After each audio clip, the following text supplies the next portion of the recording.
Hello everyone. GST upon return में दो new tables insert हो गई है, table number 14 and table number 15 जनवरी 2024 से। कौन से ट्रांजेक्शन्स की रिपोर्टिंग हमें इन दो टेबल्स में करनी है वो हम देखेंगे। I am Archana Kumawat, chartered accountant and GST practitioner. Let's begin with today's video. जैसा आप अभी स्क्रीन पे देख सकते हैं, टेबल 14 बात करता है supplies made through e commerce operator. अब ई कॉमर्स ऑपरेटर किसे कहते हैं वो बेसिकली सब लोगों को पता होगा, but still Amazon, Swiggy, Zomato, Ola, Uber, OYO, Meesho, Myntra, इन सबको ई कॉमर्स प्लेटफॉर्म कहा जाता है। थोड़े प्लेटफॉर्म्स ऐसे हैं जो गुड्स प्रोवाइड करते हैं, थोड़े प्लेटफॉर्म ऐसे हैं जिनके थ्रू सप्लायर सर्विस प्रोवाइड करते हैं।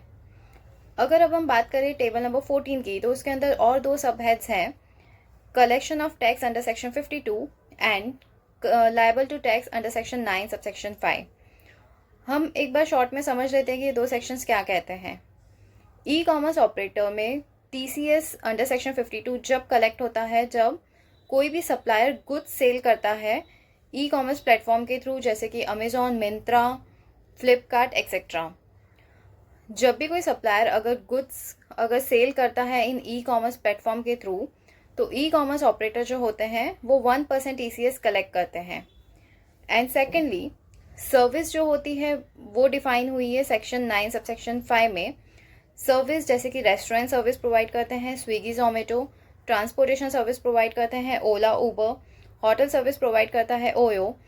तो ये सारी सर्विसेज सेक्शन 9 सबसेक्शन 5 में आती है और ई कॉमर्स ऑपरेटर लायबल्स होते हैं इस पे जीएसटी पे करने के लिए। अब आते हैं हम अगेन टेबल नंबर 14 में। अगर सप्लायर कोई भी गुड्स सेल करता है ई कॉमर्स प्लेटफॉर्म के थ्रू, तो उसकी रिपोर्टिंग होती है liable to collect under section 52 वाले हेड में।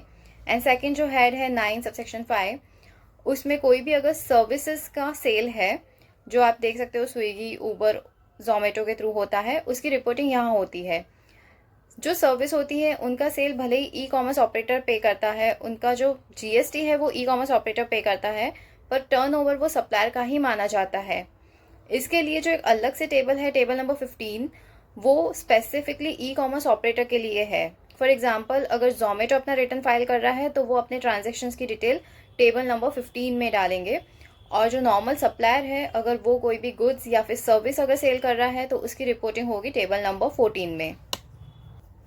टेबल नंबर 15 में और भी सब कैटेगरीज है, जैसा आप देख सकते हैं register to registered, register to unregistered, unregistered to unregistered. ये कैटेगरीज हैं सारे सर्विस प्रोवाइडर्स की।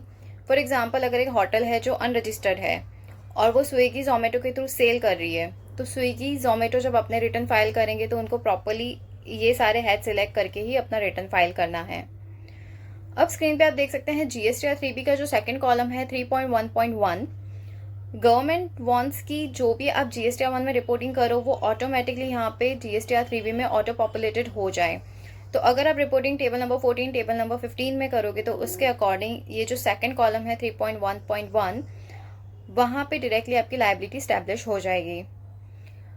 Table number 14 and table number 15 के बारे में बात करने के लिए काफ़ी सारी चीज़ें हैं, ये सेक्शंस बहुत ज़्यादा वाइड है, पर आई जस्ट ट्राइड कि हम एक स्मॉल वीडियो में जो मेजर चीज़ है वो एक्सप्लेन कर सकें।